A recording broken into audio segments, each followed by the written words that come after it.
The schema works for good and for bad. But you have to use your powers to truncate the bad. Interesting, right? Exactly. Yeah. Yeah, thank you very much. Thank you very much. Allegra. Okay, we're back. So zooming out a little bit and talking about humans, I saw in one of your lectures, or in the panel at Bard, you mentioned in your book that in order to crack the code to everything, we have to look inside of our souls. Right. Now, and that's our responsibility to strive towards our greatest potential and find meaning in life.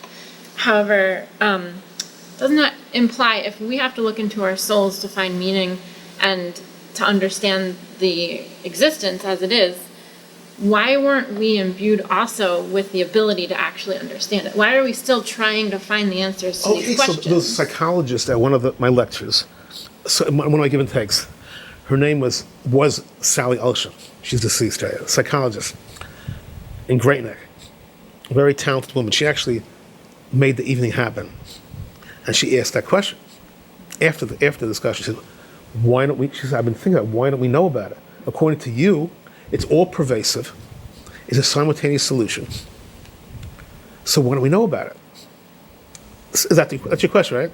Sort of?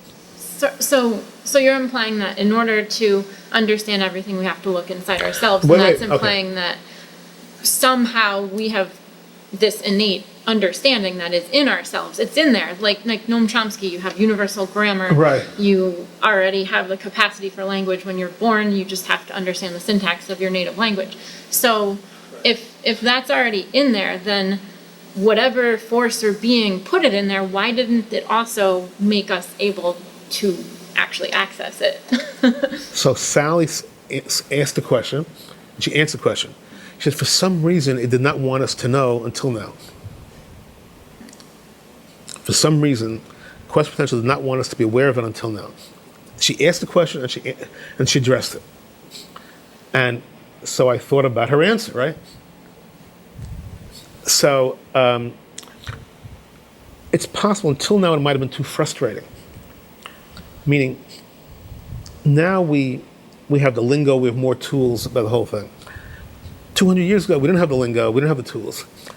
I don't know the simple answer, but I have to sort of agree with her that for some reason Quest for Potential did not want us to be attuned to it.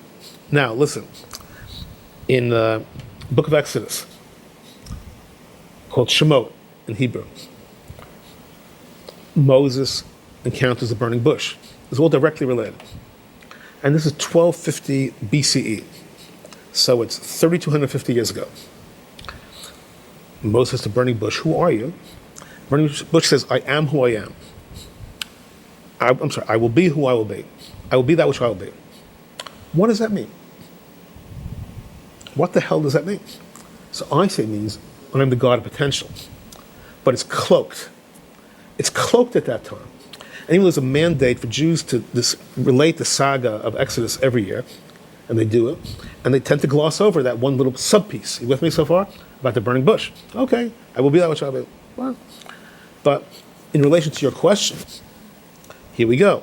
It was cloaked but it plants the seeds for you to come up with the epiphany 3,250 years later, that I'm the God of potential. You follow what I'm saying? That they weren't ready yet for that level of consciousness. It requires a level of consciousness to sort of hook into this, or else it just gets past you. What are you talking about?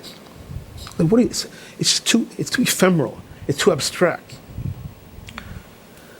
So it's possible that the level of consciousness of humanity was not ready yet at that point, assuming there was an Exodus, right? Assuming there was a burning bush. Assuming all that occurred.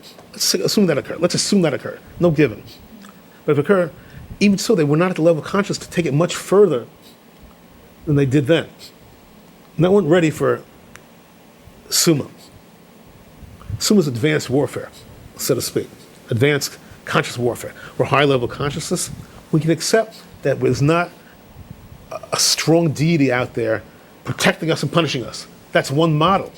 That model may have worked at 3,250 years ago. But now we're ready for a more subtle model. We're all part of divine. The entire cosmic order is divine. We were built out from that. That's a much more subtle dynamic.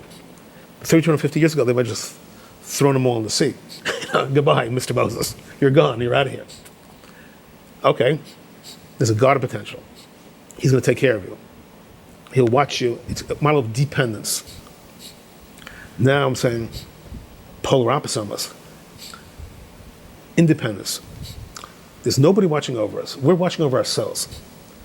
As a universe, collectively, we advance. Yes, of course, 99.99% of what I do, take it out to 2,500 decimal points, affects just me. But maybe way out there to the 50th decimal point, it affects the cosmic order. And it's not as if the God is there and we're here. If there is a God, it's more, we are divine ourselves. We're both human and divine. That's a whole conceptual leap.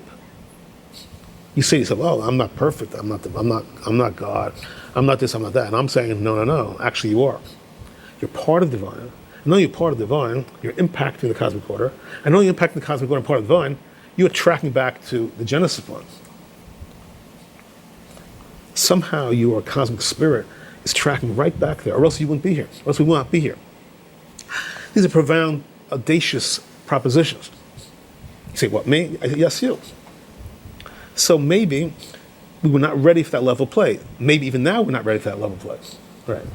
But I'm pushing that envelope on that line of play.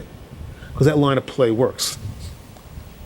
Was I myself ready for it 20 years ago? Probably not. Even my Summa 1 does not go all the way there, the way I'm talking now.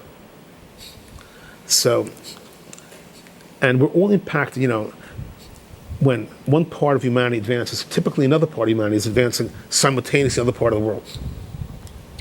We all know, but there's a lot of spirituality in the world which no clear focus.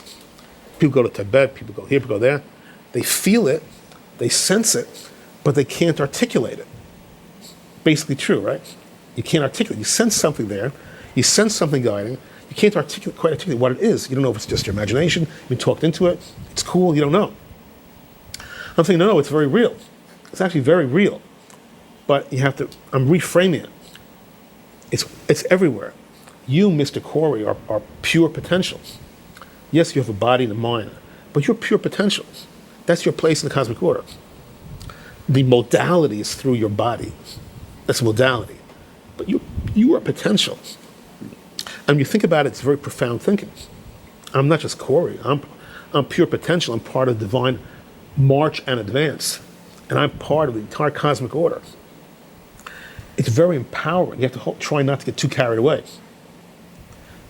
And yes, we're both divine and human simultaneously. We oscillate. We oscillate. And you have to be both.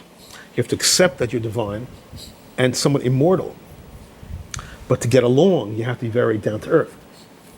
Interact with other divine figures. You can't come in, I'm divine, that's what I want. You have to come in, I'm very down to earth. The more down to earth you are, frankly, the better, interpersonally. But in your mind, you have to accept, in the quiet moments, your divinity, transcending exactly how much money you're worth.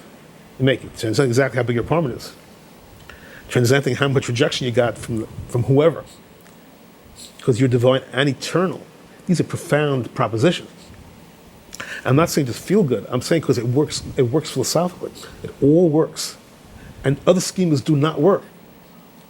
This one works. So until you show me a schema which trumps this, I like this schema.